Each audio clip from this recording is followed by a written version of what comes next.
my name is Mark Price and I work for Motus Commercials in the Southwest region.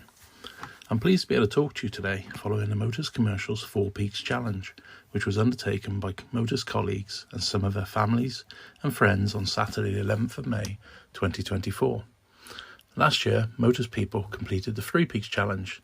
This year, a 4th peak was added to make this as accessible to everyone as we could. With teams aiming to raise money for the chosen charities, they took on Ben Nevis, the highest mountain in the United Kingdom, Snowdon, the highest mountain in Wales, Scafell Pike, the highest mountain in England, and Pen y Fan, the highest mountain in South Wales. The team of 7 that I was part of from the southwest headed off in a minibus on Friday evening just before 5 p.m, heading for the Lake District. Arriving at our accommodation just after 10 p.m. in Kendal, we were treated to a glimpse of a fantastic northern lights later that night, which was an unexpected bonus.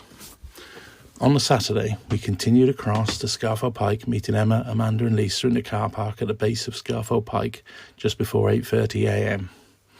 With the excitement for the challenge ahead brewing amongst us all, we started on a Wasdale path just before 9 a.m, heading towards the summit.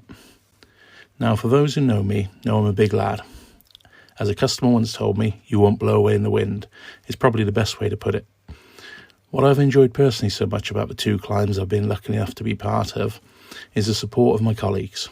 Never once was I left behind, and I was constantly encouraged by everyone in our party to keep taking it one step at a time. Scafell, I can honestly say, was one of the toughest things I've ever personally completed. Although shorter in height and distant to last year's Snowdon climb, it was like walking up a set of stairs for 2.5 miles with wonky steps, and then the higher we got, these steps became loose rocks. The scenery was fantastic, which I did enjoy looking at whilst taking a sneaky breather or two, and the weather was also very warm, topping 24 degrees at points.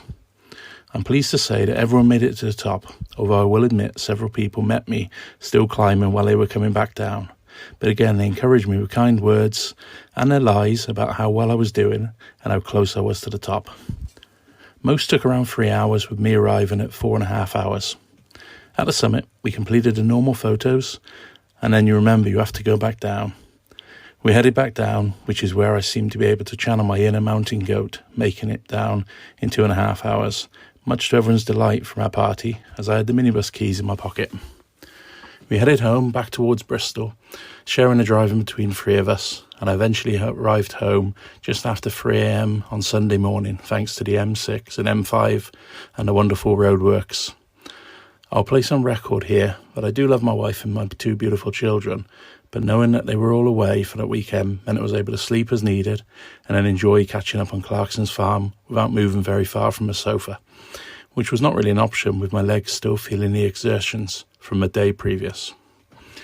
Also on Saturday, Harriet Bailey, John Gilligan and 17 people from Manchester, Solway and the West Yorkshire region took on Snowdon, making it to the top to be rewarded with pork pies and red wine supplied by John. They also timed it perfectly to only catch the sun on the left-hand side, which was strange whilst completing this challenge. Daniel Fitzjohn and 18 colleagues from the Southwest and Midlands region took on Pen y Fan, enjoying a great day, with everyone gathering at the top for a fantastic photo before heading back down safely to complete their challenge.